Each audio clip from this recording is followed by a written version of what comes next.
Our group looked at the social issues that most concern people in the Oxford city centre in order to find out what should best be proposed for the Worcester Street car park space.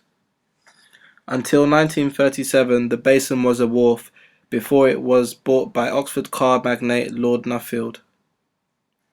The canal was key to transporting coal from north to south. This transport link saw the price in coal drop and become more accessible, which was integral in making Oxford the city it is today. The Worcester car park is home to 182 spaces out of 2,273 in the city centre. Oxford City Council leases the site from Nuffield College, but says it wants to keep the car park. The Canal and River Trust, established in 2012 to look after the 2,000 miles of canals and rivers in England and Wales, said it's carried out investigatory work into redeveloping the 182-place car park. Here you can see the change in the logo as British Waterways changed its name to the Canal and River Trust. On the screen you can now see an artist's impression of how the area could look. The proposed canal basin was backed largely by Lib Dem City Councillor Jean Fuchs. She believes It would be good for tourism as it would provide a clear turning point for boats and would also bring huge environmental benefits. canal basins have been successfully reopened in other parts of the country, and Oxford would be foolish to throw away an important opportunity.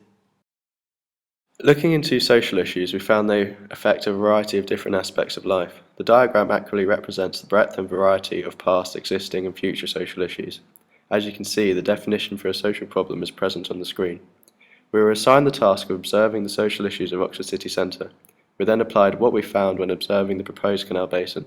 The social issues would help us to come to a conclusion on the proposed canal basin and therefore say whether it is a good idea to keep the car park or not. After discussing social issues, we looked at a social theorist.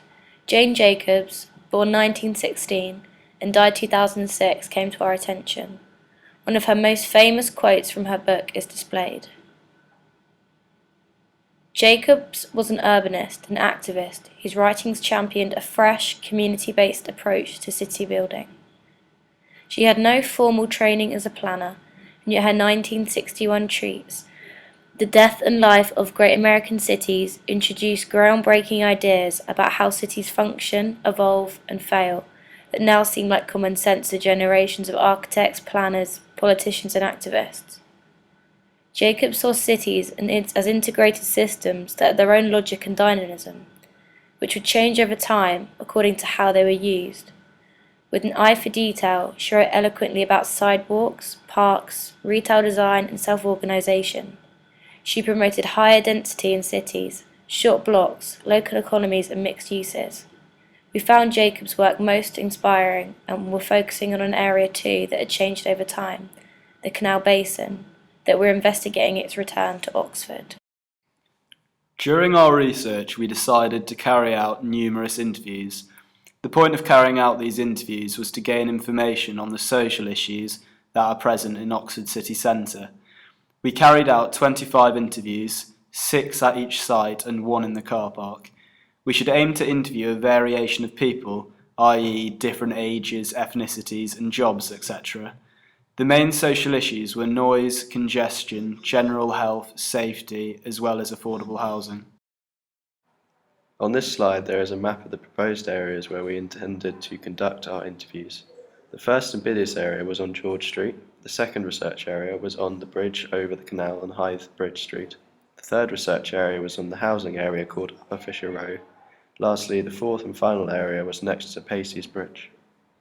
Over the next couple of minutes, a variety of graphs, including bar charts and pie charts, will be on the screen to graphically display our data collected from our questionnaires and interviews.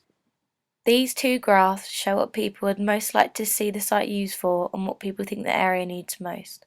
This is an interesting comparison as it shows the 2 most popular desired uses for the area, whether for it to remain as a car park or for it to turn into the proposed canal basin. This contrasts what people think is most needed. The 2 most popular uses were for it to remain as a car park and for it to be turned into affordable housing. This shows that people are conscious of the current housing crisis, and when they actually think about the future, rather than petty desires, their views can be quite different. This screen currently displays a range of pie charts graphically displaying our data collected for the main social concerns in the city centre.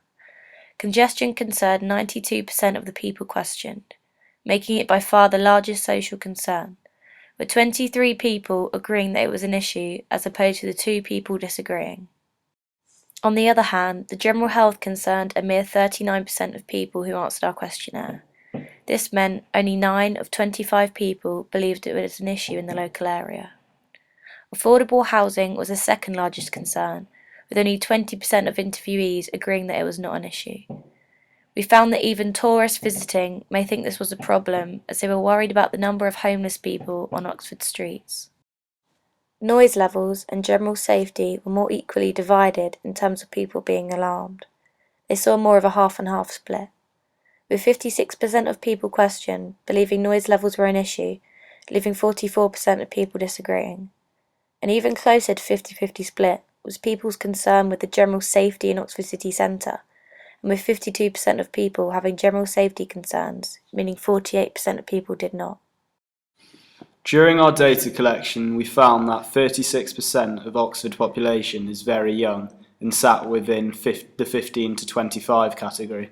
This is due to large number of university students in the city.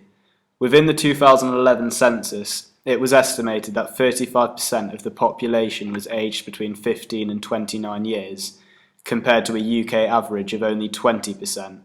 This means that Oxford has the youngest median age of 29.9 years of any place in England and Wales. This slide simply shows the difference of ages and ethnicities of the people we interviewed. As you can see, we stuck to our original task of interviewing a range of different people, which we mentioned earlier in our presentation. The Grand Union Canal was used as a cross-analysis of an area with a successful canal basin. There were key differences between here and Oxford. The age of the users of the Grand Union are older on average than in Oxford, perhaps due to increased number of areas of tranquility along the Grand Union Canal. As a result of this, noise pollution is very low. The marinas, bar, restaurant and club allow for integration amongst the residents, unlike the Oxford Canal. Is this social integration and community spirit what Oxford is missing? This could be a potential focal point in the development of our project when discussing Oxford Canal Basin. To conclude the data collection and analysis part of our presentation, Oxford's main social concern was congestion, as seen on the horizontal bar graph.